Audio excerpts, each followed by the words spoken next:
सिंधुदुर्ग में शिवसेना नेता वैभव नाइक ने ऑपरेशन टाइगर का नाम बदलकर ऑपरेशन स्टेशनरी रखने की मांग की। नाइक ने कहा कि जिन्होंने पार्टी के साथ विश्वासघात किया वे अब जनता के साथ भी धोखा कर रहे हैं। उन्होंने कहा कि आज ठेकेदारों और अन्य लोगों पर 96 करोड़ रुपए का कर्जा है, जिन्होंने विकास कार्य रुक गए हैं। ऑपरेशन टायगर करण्यापेक्षा ऑपरेशन गद्दारी ठेवली पाहिजे, कारण ज्यांनी पक्षावर गद्दारी केली ते आता लोकांना गद्दारी करण्यासाठी भाग पडत आहे। आज काही लोक त्यांच्यावर गद्दारी करतीलच, परंतु जनसामान्यामध्ये ज्या पद्धतीने तुम्हाला लोकांना निवडून दिलं त्या लोकांना निवडून दिलेल्याचं तुम्ही काम केलं पाहिजे। आज एखाद्या पक्षामध्ये आपण गद्दारी केली म्हणून दुसऱ्या वेळेला सुद्धा गद्दारी करण्यासाठी दबाव आणणं, प्रवृत्त करणं, यामध्ये काही जनतेचं हित नाही।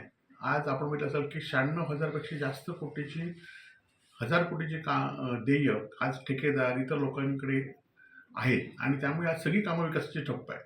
या संदर्भात तुम्ही काहीतरी बोललं पाहिजे। निवडणुकीमध्ये जी आश्वासनं तुम्ही दिली होती ती आश्वासन कशी पूर्ण करते यासाठी बघितलं पाहिजे आणि हे ऑपरेशन टायगरपेक्षा ऑपरेशन गद्दारी त्याला नाव दिलं पाहिजे असं माझं म्हणणं आहे।